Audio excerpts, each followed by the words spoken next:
Women want security from a man. Have you ever heard this phrase? Well, in this era where all relationships are being redefined and gender stereotypes are being challenged, a reflection emerges that I think is interesting and goes against the grain. There is this need that almost all women have, even those who deny it, to have someone by their side who gives them a sense of security. But rightly, men say, why should I be the one to give a woman security? Can't she provide it for herself or look for it elsewhere? And rightly so, this is a point that deserves some reflection. If you don't know me, let me introduce myself. I'm Daniela Coin, a professional educator and Jungian coach specialized in male personal and relational growth. So I help men feel better about themselves and, as a result, have more beautiful and healthier relationships with women. Let me start by saying that this video is not intended to defend women and accuse men, nor the other way around. In other words, this is simply a video I want to make to bring a bit of clarity to this topic, because I often hear many men say, even during private sessions with my students, that women are too masculine, too angry, always on the defensive, that feminists are against men. And yes, it's true that in this era, in today's modern world, many women, especially with the advent of gender equality, have all become a bit more set in their ways, a bit more rigid. Not that it wasn't like this before, they were rigid, but in a different way. However, it's true that many women now, those who are career-oriented, independent, and focused on themselves, have become quite rigid. They've become very masculine, even quite cold, if you will. And men sometimes tell me, these kinds of women scare me. I don't like women like that. I want a woman who is sweet, delicate, gentle, and welcoming. Which, yes, is also healthy. I think it's smart and healthy for a man to realize this issue. The point is that almost all men start from the assumption that it's the women's fault if women are a certain way. Partially it is, in the sense that a woman has her own personal responsibility to work on her inner dynamics that lead her to be a certain way, which can indeed create conflict and clashes with men. But certainly the woman has to do her own work, yes, but the man also needs to reflect personally on why he so often ends up with women like this. First of all, let's say that a man who falls in love with and becomes infatuated with very strong women often does so because unconsciously or more or less consciously, he feels fragile. He doesn't feel strong enough. He doesn't feel confident enough in himself. And so he falls in love with, gets involved with these women who, even if they aren't always truly that way, at least appear to be very strong, very independent. And this is because he projects onto the woman his own need to be a certain way. He sees in her the qualities that he wishes to have himself, and as a result, he falls in love with the woman who possesses these traits. So let's start from the premise that often, from the very beginning, the man already feels incapable of providing this sense of security for himself, and he also feels unable to provide security for the woman, and so he unconsciously seeks out and falls in love with women who seem strong. But women who appear so strong are, in reality, very often not actually that way. They have become hardened over the years because perhaps they have had a life story that forced them to be a certain way in order to manage on their own. And they are the majority. In other words, most strong and independent women, yes, technically and materially they are that way. But on a deeper level, they are forcibly suppressing certain feminine traits. The ones men say they want, a sweet and gentle woman. Well, these women are suppressing those qualities because they make them feel weak and are not useful, not functional in that moment. They are suppressing them to prioritize other qualities that are typical of masculine energy, which they need to activate more in order to get by better in this world that expects them to be a certain way: efficient, self-assured, with a sense of direction, always focused on the goal. And women know how to do these things. She knows how to do these things because throughout her life and over thousands of years of human history, women have, in one way or another, had to fend for themselves to survive. They have integrated this kind of hypervigilance toward the external environment.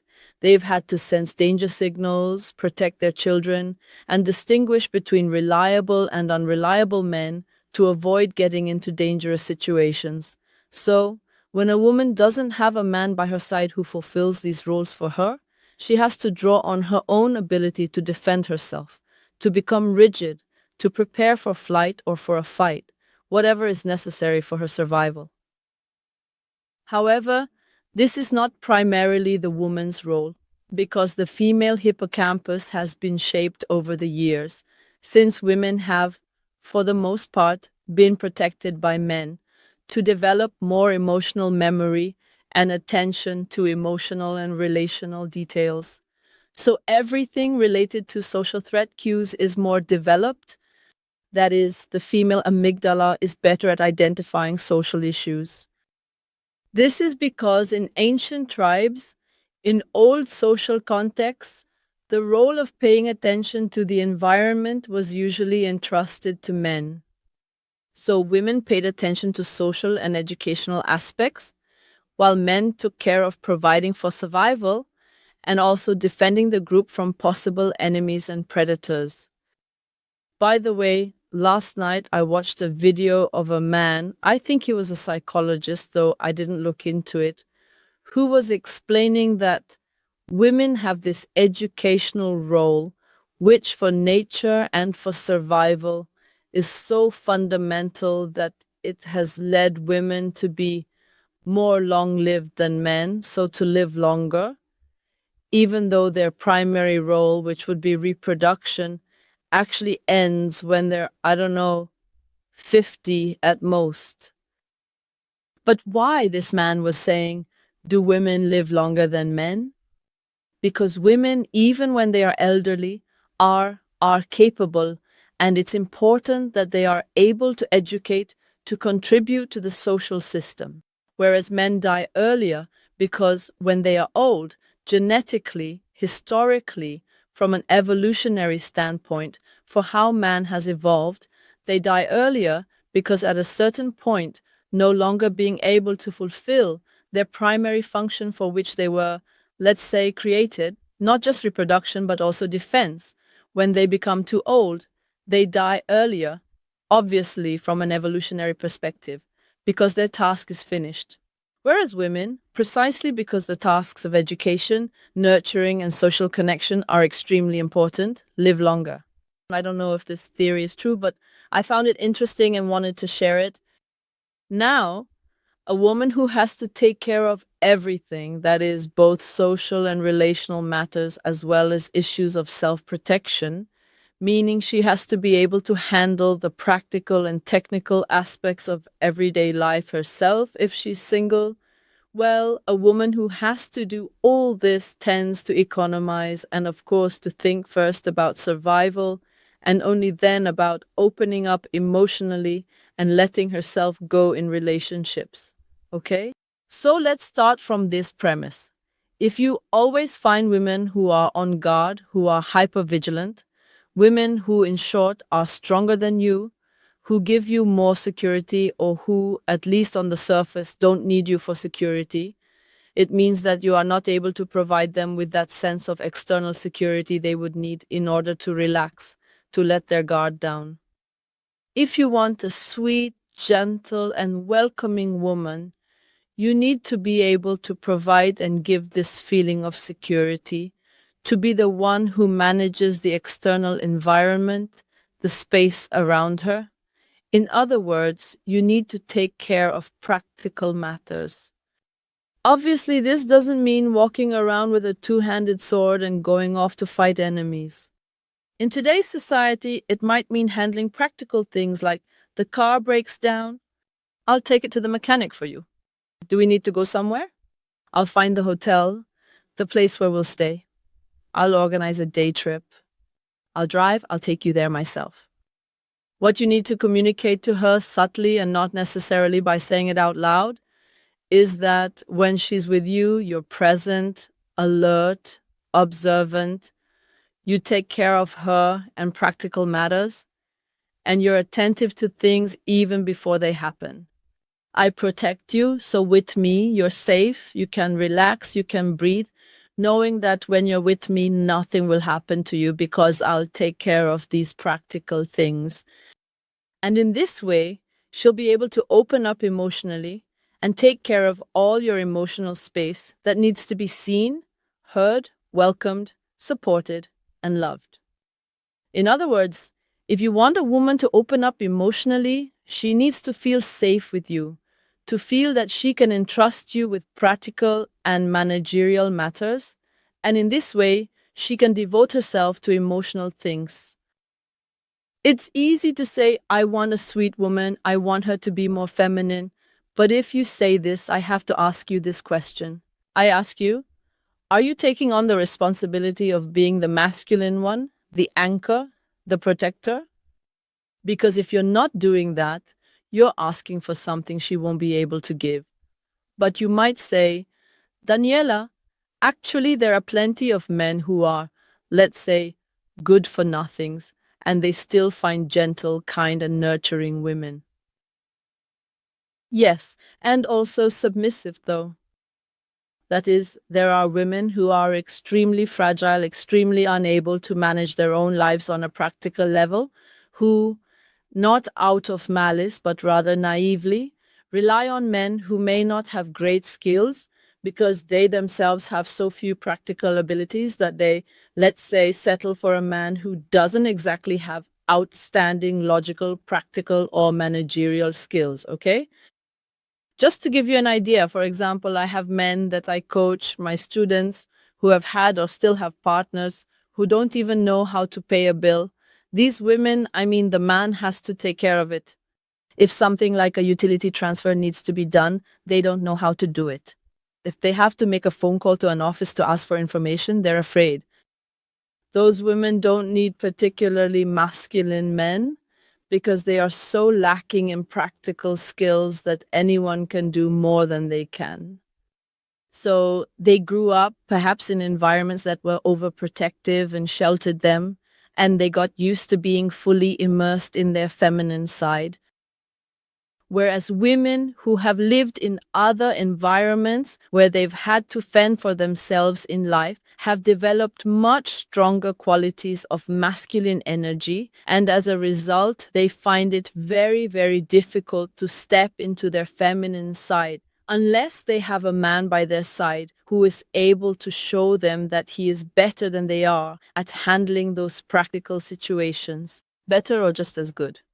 If he is better or just as good as they are and takes on the responsibility and actually does it, not just talks about it, but really does it, says he'll do something and then follows through. If the man does this, then the woman relaxes and becomes gentle, receptive, loving, and all those things you like. On the other hand, if the man isn't capable or says he'll do something and then doesn't, like so many do, clearly his expectation of having a receptive woman will go unmet in most cases. Because a woman who is capable, and nowadays, more or less all women are able to manage on their own, even practically, doesn't need you.